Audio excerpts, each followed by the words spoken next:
मेरे प्यारे विद्यार्थियों, आप सभी का हमारे YouTube चैनल में बहुत बहुत स्वागत है। विद्यार्थियों, जैसा कि आपको पता है, हमारा लेसन 9 चल रहा है उपसय संयोजक यौगिक, और हम लास्ट लेक्चर में अष्टफलकीय संकुल यौगिकों में इलेक्ट्रॉनों का वितरण पढ़ चुके हैं। विद्यार्थियों, आज के लेक्चर में हम आपके सामने जो लेके आ रहे हैं टॉपिक, वो है चतुष्फलकीय उपसय संयोजन सत्ता में क्रिस्टल क्षेत्र विभाजन। स्टूडेंट्स सभी जानते हैं कि जो चतुष्फलकीय संकुल होते हैं उसमें धातु से 4 लिगेंड जुड़े होते हैं। धातु से 4 लिगेंड जुड़े होते हैं।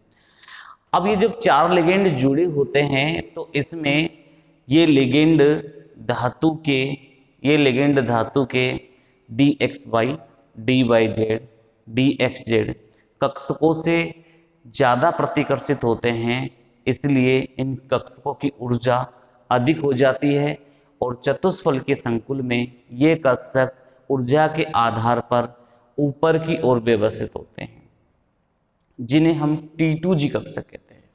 जबकि जो कक्षक कम ऊर्जा वाले होते हैं उनको हम EG कक्षक कहते हैं। विद्यार्थियों देखो, इनकी व्यवस्था देखिए, आप यहाँ व्यवस्था समझेंगे आप तो ये समभ्रंश कक्षक है, पांचों समभ्रंश कक्षक है, डी कक्षक जिनको हम T2G और EG कहेंगे। ये 3 T2G और ये 2 EG, ये सभी समभ्रंश कक्षक है विद्यार्थियों। और ऊर्जा के आधार पर अगर हम देखते हैं तो सबसे पहले ये औसत ऊर्जा स्तर पर जाते हैं, अपने औसत ऊर्जा स्तर ग्रहण करते हैं। ऐसे ये पांचों कक्षक औसत ऊर्जा स्तर ग्रहण करते हैं। और स्टूडेंट्स यहाँ भी इनको हम T2G और EG ही कहेंगे, नाम थोड़ी चेंज होगा इनका, T2G और EG ही कहेंगे। ये इनकी आद्य अवस्था में उपस्थित है, आद्य अवस्था में ऊर्जा है, आद्य अवस्था में व्यवस्था।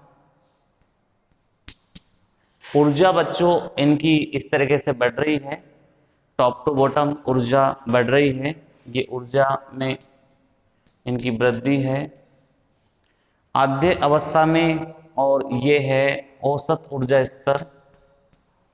ये औसत ऊर्जा स्तर को प्रदर्शित करने वाला है।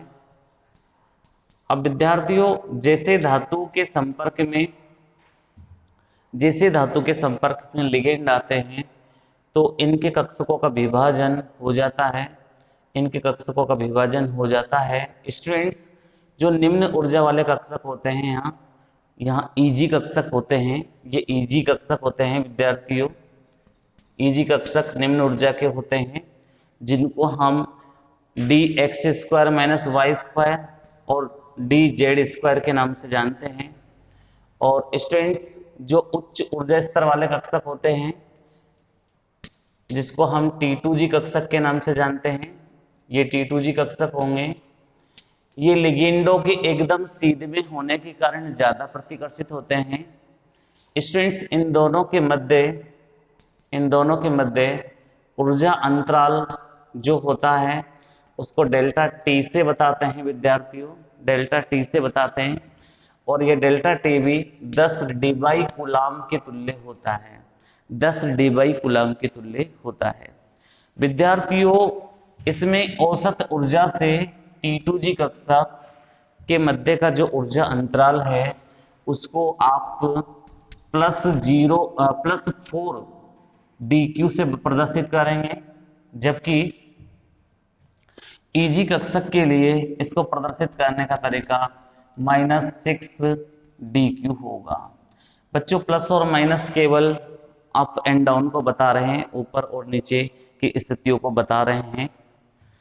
स्टूडेंट्स, अगर हम इस क्रिस्टल क्षेत्र विपाटन ऊर्जा में देखें तो T2G और EG के मध्य ये ऊर्जा अंतराल बहुत कम है, ऊर्जा अंतराल बहुत कम है। और आप सभी बच्चे जानते हैं कि जो चतुष्फलकीय संरचना होती है उसमें धातु से जुड़े हुए जो लिगेंड है एक दूसरे से बहुत अधिक दूरी पर व्यवस्थित होते हैं, क्योंकि 3D स्ट्रक्चर होती है चतुष्फलकीय संरचना, तो उसमें लिगेंड और कक्षकों का प्रतिकर्षण बहुत कम होता है। इसलिए धातु से यदि प्रबल क्षेत्र लिगेंड जुड़े या दुर्बल क्षेत्र लिगेंड जुड़े, इलेक्ट्रॉन इनमें कैसे भरे जाएंगे? इनमें इलेक्ट्रॉन सदैव Eg में भरने के बाद T2G में चले जाएंगे। Eg में अयुग्मित भरने के बाद T2G में भरे जाएंगे। ये तभी संभव है जब हमारा चक्रण संकुल उच्च हो, यानी कि उच्च चक्रण संकुल होते हैं। तो स्टूडेंट्स क्वेश्चन बनता है कि चतुष्फलकीय संकुल सदैव उच्च चक्रण संकुल होते हैं क्यों? उच्च चक्रण संकुल होते हैं क्यों? ये क्वेश्चन बनता है। ये क्वेश्चन का पीछे का आंसर क्या है? आप सभी बच्चे जानते हैं कि धातु की इस चतुष्फलकीय संकुल यौगिकों में धातु से लिगेंड चतुष्फलकीय ज्यामिति में व्यवस्थित होते हैं। लिगेंडों के मध्य अधिकतम दूरी होने के कारण न्यूनतम प्रतिकर्षण होता है। न्यूनतम प्रतिकर्षण होने की वजह से क्या होगा? T2G और Eg जो होंगे उनके मध्य का क्रिस्टल क्षेत्र विपाटन ऊर्जा का मान कम रहेगा। इसलिए लिगेंड दुर्बल हो या प्रबल हो, दोनों परिस्थितियों में हम क्या कहेंगे कि लिगेंड जो इलेक्ट्रॉन होंगे Eg में भरने के बाद, अयुग्मित भरने के बाद T2G में प्रवेश करेंगे। विद्यार्थियों, अगर हम इसके इलेक्ट्रॉन के वितरण को समझेंगे तो इसमें क्या होगा? बिल्कुल जैसे अष्टफलकीय में भरा है ना, वैसे की वैसे इसमें हम भर सकते हैं।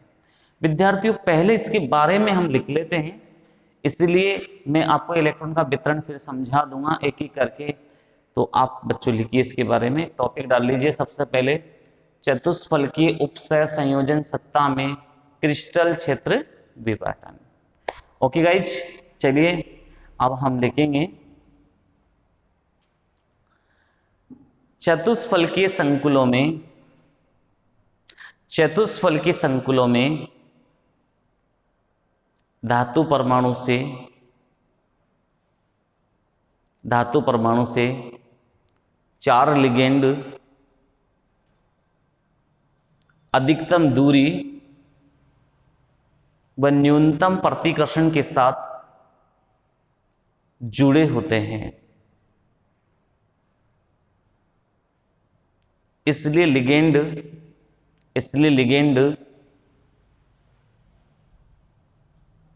डी कक्षकों से अधिक प्रतिकर्षित नहीं होती है। डी कक्षकों से अधिक प्रतिकर्षित नहीं होती है। फिर भी DXY, DYZ, DXZ कक्षक इनकी ज्यामिति में लिगेंडों के एकदम सीध में होते हैं। लिगेंडों के एकदम सीध में होते हैं, इसलिए इनका प्रतिकर्षण अधिक होता है और ये उच्च ऊर्जा अवस्था ग्रहण करते हैं।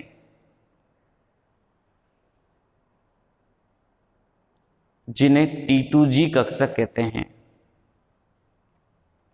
T2G कक्षक कहते हैं। T2G कक्षक कहते हैं। जबकि कम ऊर्जा वाले कक्षकों को EG कक्षक कहते हैं। बच्चों नेक्स्ट लाइन से लिखिएगा, चतुष्फलकीय संकुल सदैव उच्च चक्रण संकुल होते हैं। सदैव उच्च चक्रण संकुल होते हैं। स्टूडेंट्स अंडरलाइन कर लो इस पॉइंट को, उच्च चक्रण संकुल होते हैं क्योंकि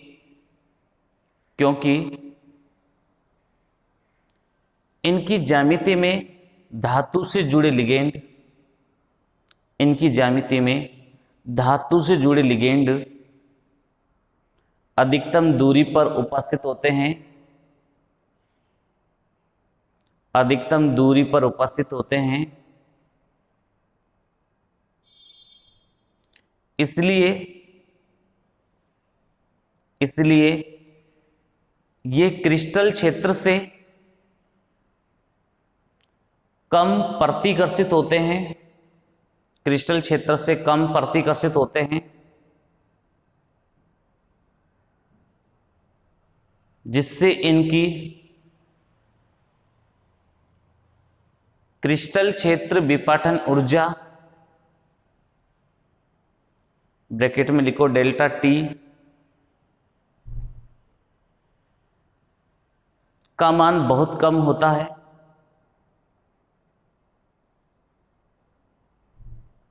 इसलिए लिगेंड प्रबल हो या दुर्बल हो, प्रबल हो या दुर्बल हो, इलेक्ट्रॉन Eg में अयुग्मित भरने के बाद, Eg में अयुग्मित भरने के बाद T2G कक्षक में भरे जाते हैं,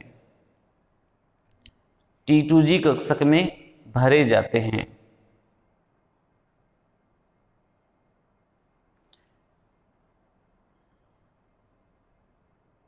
ओके विद्यार्थियों, अब आप इस डायग्राम को पहले बना ले, ऐसे कैसे बना ले।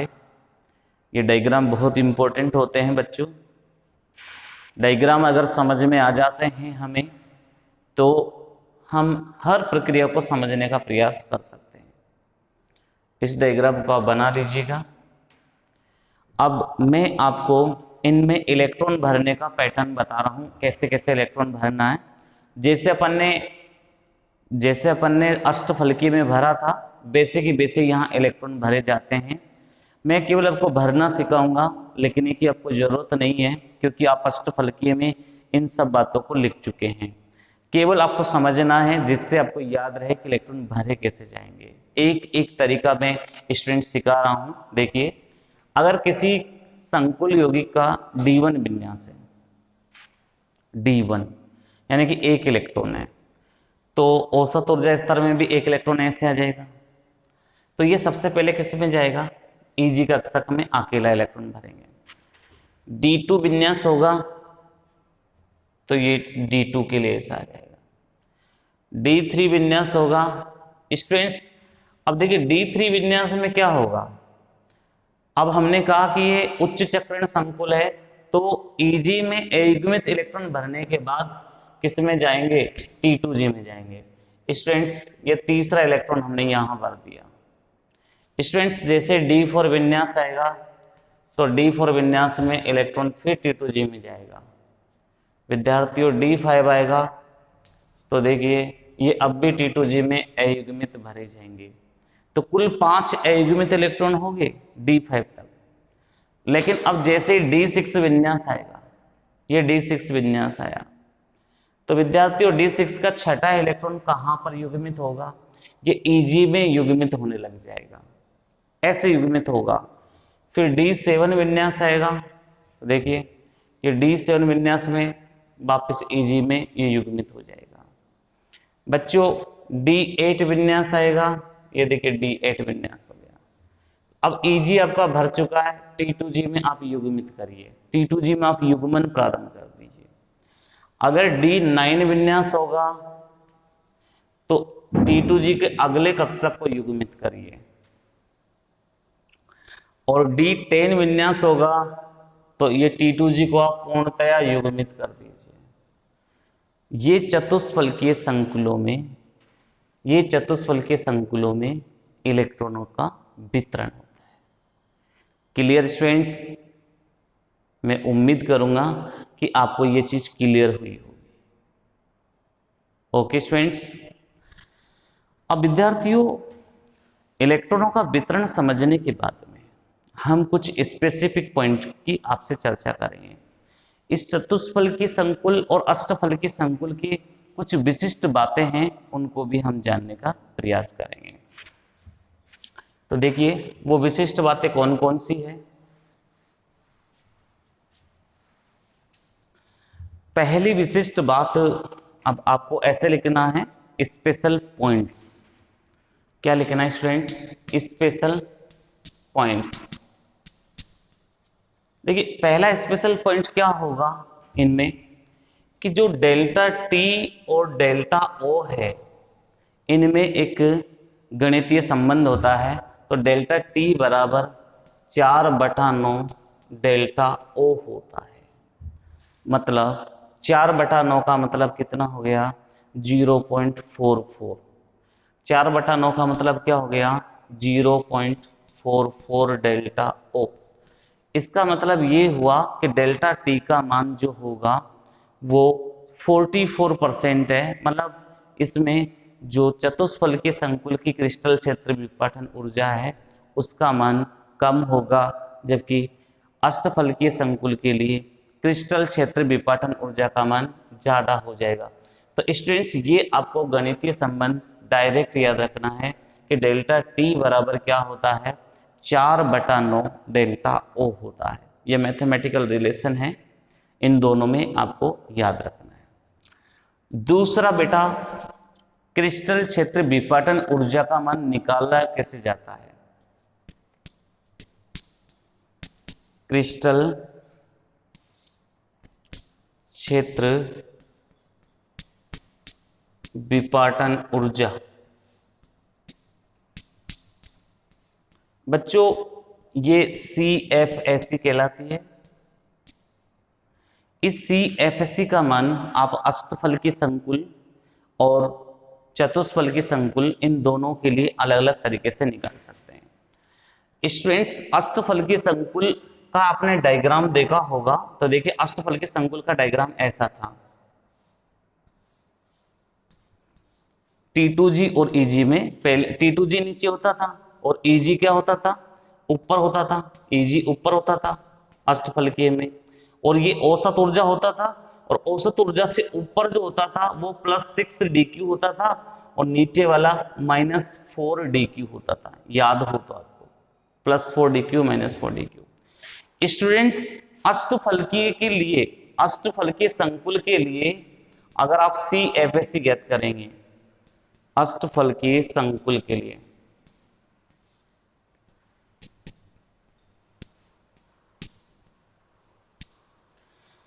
अष्टफलकीय संकुल के लिए CFSE का सूत्र क्या हो जाएगा? बच्चों देखिए आप बड़ा कोष्टक लगा लेंगे।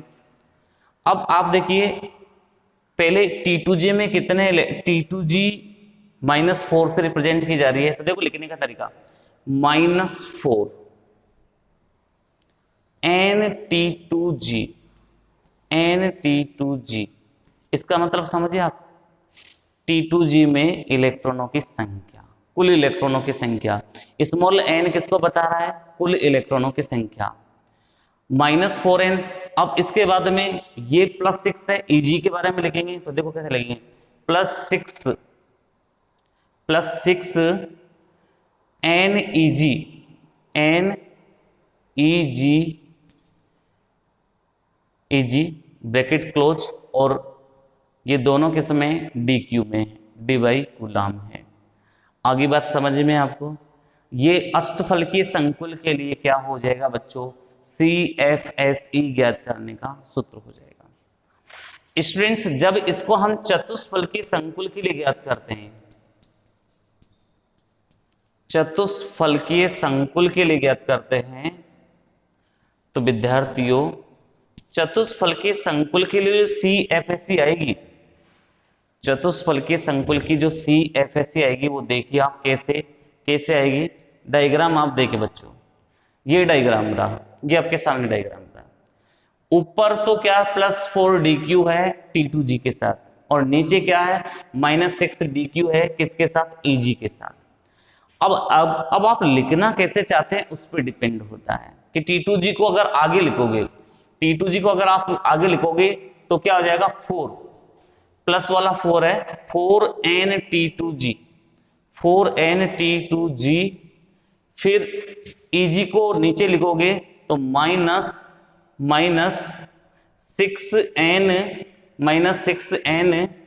EG, -6NEG।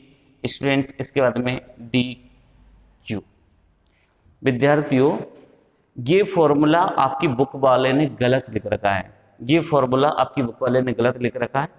उसने 6 और 4 को चेंज कर रखा है। 6 को T2G बना रखा है, 4 को EG बना रखा है। वास्तविकता में इसका सूत्र ये आएगा, और ये डायग्रामेटिक बेस है, ऐसे नहीं है, तुक्का वाला काम नहीं है, या रटना नहीं है। मैंने डायग्राम के बेस पे एक्सप्लेन किया है बेटा, आपको डायग्राम के बेस पे आपको ये सूत्र बनाए हैं।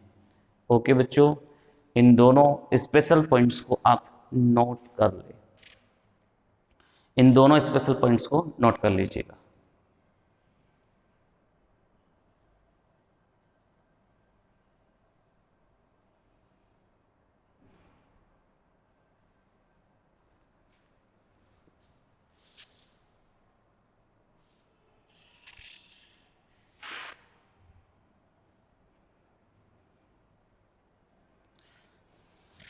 क्लियर बेटा सभी बच्चों के? ये दोनों पॉइंट क्लियर होंगे।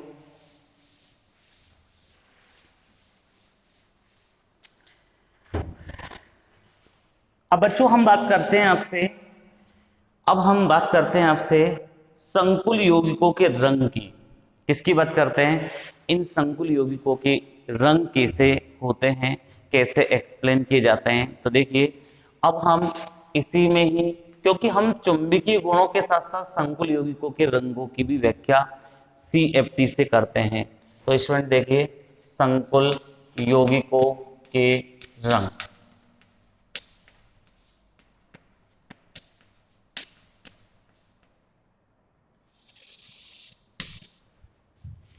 विद्यार्थियों, संकुल यौगिकों के रंग से तात्पर्य ये होता है कि अधिकांश संकुल यौगिक रंगीन होते हैं।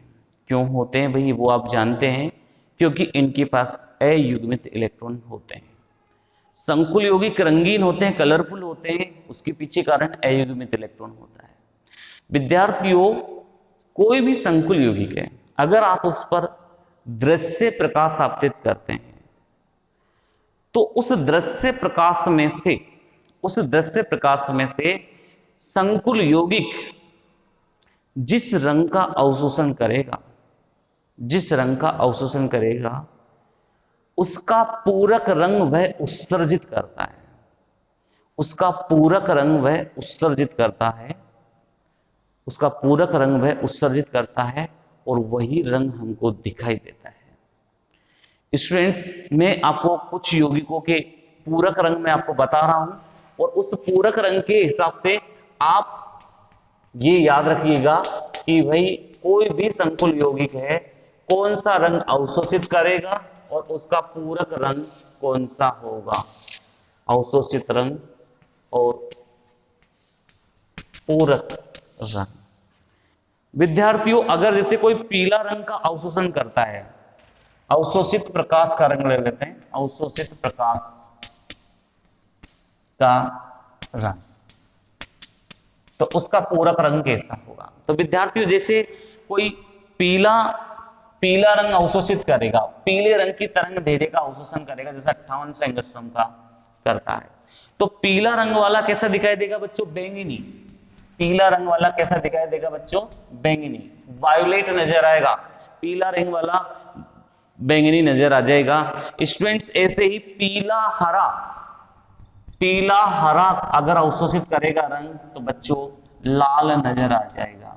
कैसा नजर आ जाएगा बच्चों? लाल नजर आ जाएगा। तो पीला हरा होने पर बच्चों कैसा आ रहा है? लाल।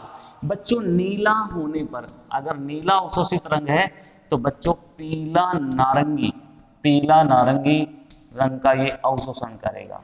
कौन से रंग का अवशोषण करेगा बच्चों? पीला नारंगी रंग पूरक रंग होगा, अगर आप नीले रंग का अवशोषण करते हैं। ऐसे ही बच्चों, अगर आप परा बैंगनी रंग का अवशोषण करते हैं, तो हल्का पीला इसका पूरक रंग दिखाई देगा। इसका हल्का पीला पूरक रंग दिखाई देगा। अगर परा बैंगनी प्रकाश का अगर अवशोषण होता है, तो उस स्थिति में हल्का पीला पूरक रंग दिखाई देगा, और लाल का नीला हो जाएगा बच्चों। लाल का क्या हो जाएगा, नीला हो जाएगा, लाल का नीला हो जाएगा बच्चों। और नीला हरा का, नीला हरा का, नीला हरा का नील लोहित हो जाएगा, नील लोहित हो जाएगा, नील लोहित हो जाएगा। स्टूडेंट्स ये अवशोषित प्रकाश का रंग और ये पूरक रंग विद्यार्थियों, अवशोषित प्रकाश का रंग पीला है। आपके पास कोई वस्तु है, आपके पास कोई वस्तु है, यानी कि कोई संकुल यौगिक है। अब इस पर आपने प्रकाश आपतित किया, प्रकाश 7 रंगों से मिलकर बना हुआ है, विबजोर विबग्योर से मिलकर बना हुआ है। और ये जो संकुल यौगिक है, सपोज करें पीला, इसमें से ये येलो रंग का अवशोषण कर रहा है, तो ये जिस पूरक रंग का उत्सर्जित करेगा हमको संकुल यौगिक वैसा की वैसा ही दिखाई देगा। तो पीला हमको कैसे दिखाई देगा, बैंगनी दिखाई देगा। और यदि पीला हरा दोनों का कॉम्बिनेशन अवशोषित होता है तो हमको लाल दिखाई देगा। यदि नीला यानी ब्लू अवशोषित होता है तो पीला नारंगी दिखाई देगा। यदि परा बैंगनी अवशोषित करता है तो हमको हल्का पीला नजर आएगा, लाल का नीला नजर आएगा, नीला हरा का नील लोहित नजर आएगा। स्टूडेंट्स ये आपको पूरक रंग याद होने चाहिए, ये पूरक रंग आपको याद होने चाहिए। स्टूडेंट्स ये तो बेसिक बात है, ऐसा होता है। लेकिन वास्तविकता में क्या होता है, वास्तविकता में डीडी संक्रमण होता है। डीडी संक्रमण के कारण संकुल यौगिकों के रंग प्रदर्शित होते हैं। आप सभी बच्चों को पता है सीएफटी सिद्धांत के अनुसार, सीएफटी सिद्धांत के अनुसार यदि इलेक्ट्रॉन T2G में उपस्थित है, अयुग्मित इलेक्ट्रॉन उपस्थित है, अगर आप उस पर दृश्य ऊर्जा आपतित करोगे, दृश्य ऊर्जा आपतित करोगे तो विद्यार्थियों ये अयुग्मित इलेक्ट्रॉन इस ऊर्जा को अवशोषित करके, इस ऊर्जा को अवशोषित करके ईजी कक्षक में चला जाता है। और ईजी कक्षक में जाने के बाद ये अवशोषित रंग का पूरक रंग उत्सर्जित करेगा, अवशोषित रंग का पूरक रंग उत्सर्जित करेगा, वो रंग हमको दिखाई देगा। लेकिन डी कक्षक T2G से वो ईजी कक्षक में गया है, तो एक डी कक्षक से दूसरे डी कक्षक में उसका संक्रमण हुआ है, तो हम इसको डीडी संक्रमण कहते हैं। क्या कहते हैं बच्चों, डीडी संक्रमण कहते हैं। स्टूडेंट समझिए, इसको एक एग्जांपल से समझा रहा हूं डीडी संक्रमण को, लेकिन सबसे पहले इसके बारे में लिखा देता हूं जिससे आपकी कोई प्रॉब्लम नहीं रहेगी। स्टूडेंट डालिए टॉपिक संकुल यौगिकों के रंग, संकुल यौगिकों के रंग। इसमें आप लिखिए श्वेत प्रकाश विभिन्न 7 रंगों से मिलकर बना हुआ है। जब किसी संकुल यौगिक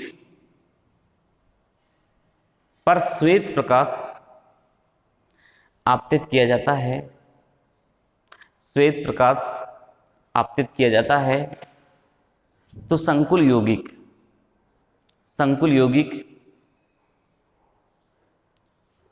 जिस रंग का अवशोषण करती है उसका पूरक रंग उत्सर्जित कर देती है, उसका पूरक रंग उत्सर्जित कर देती है या परिकीर्णित कर देती है। यह पूरक रंग ही संकुल यौगिक का रंग होता है। यह पूरक रंग ही संकुल यौगिक का रंग होता है, संकुल यौगिक का रंग होता है। स्टूडेंट्स अब आप ये टेबल बना लीजिए, ये टेबल बना लीजिए।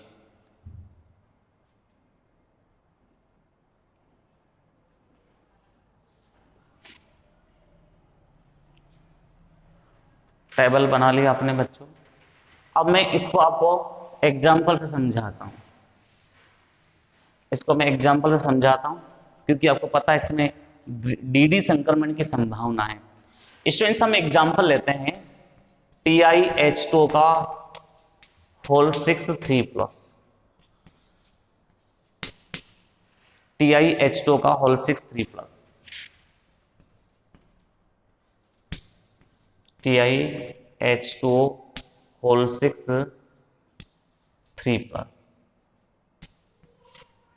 स्टूडेंट्स, इस संकुल यौगिक में क्या होता है, इस संकुल यौगिक में क्या होता है विद्यार्थियों, टाइटेनियम 3+ ऑक्सीकरण अवस्था में होता है, टाइटेनियम 3+ ऑक्सीकरण अवस्था में होता है।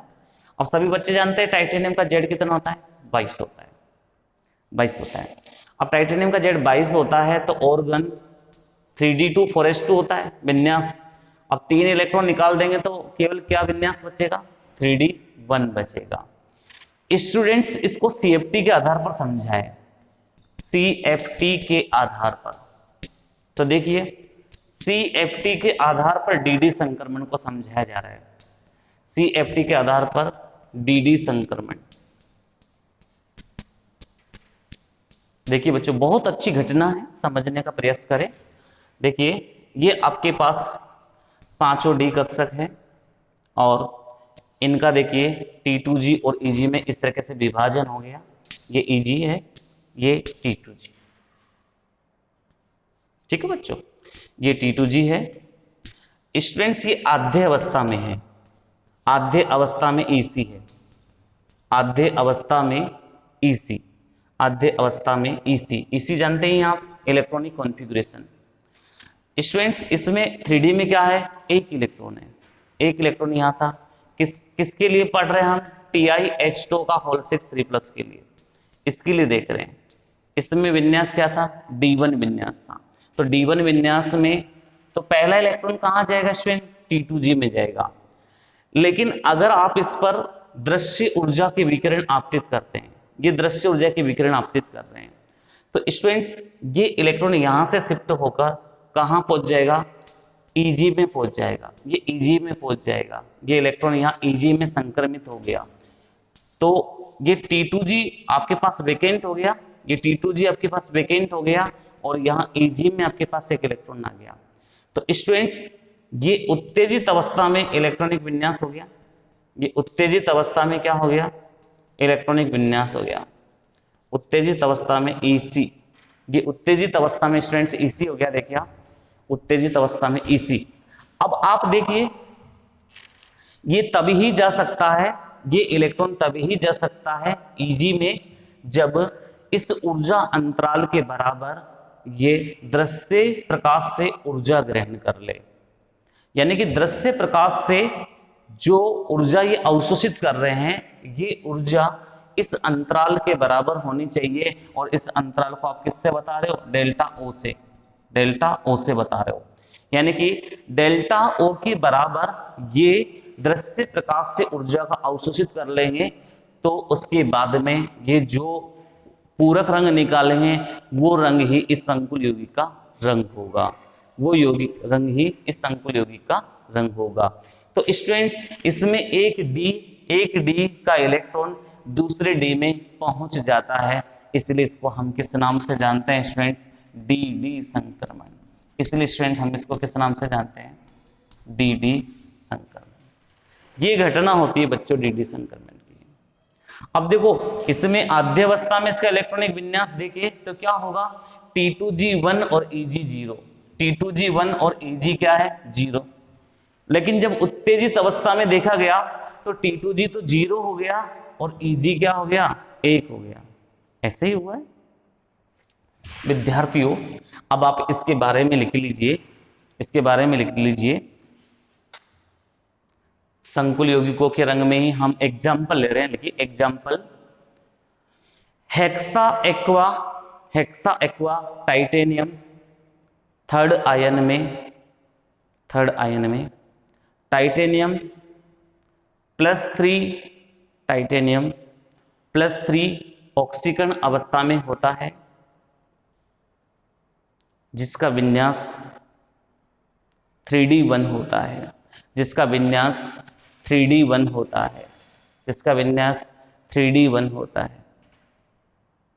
इस अवस्था में CFT के आधार पर, इस अवस्था में CFT के आधार पर यह इलेक्ट्रॉन T2G में प्रवेश करता है, T2G में प्रवेश करता है। जब इस इलेक्ट्रॉन पर दृश्य विकिरण आपतित करते हैं, तो यह इलेक्ट्रॉन डेल्टा O के समतुल्य ऊर्जा अवशोषित करके EG कक्षक में संक्रमित हो जाता है, EG कक्षक में संक्रमित हो जाता है। इस घटना को DD संक्रमण कहते हैं, इस घटना को DD संक्रमण कहते हैं। तथा EG कक्षक में पहुंचने पर इलेक्ट्रॉन अवशोषित रंग का पूरक रंग उत्सर्जित करता है, अवशोषित रंग का पूरक रंग उत्सर्जित करता है। जैसे यह संकुल बैंगनी रंग का उत्सर्जन करता है। तो स्टूडेंट्स ये संकुल कौन सा रंग का होगा? बैंगनी रंग का।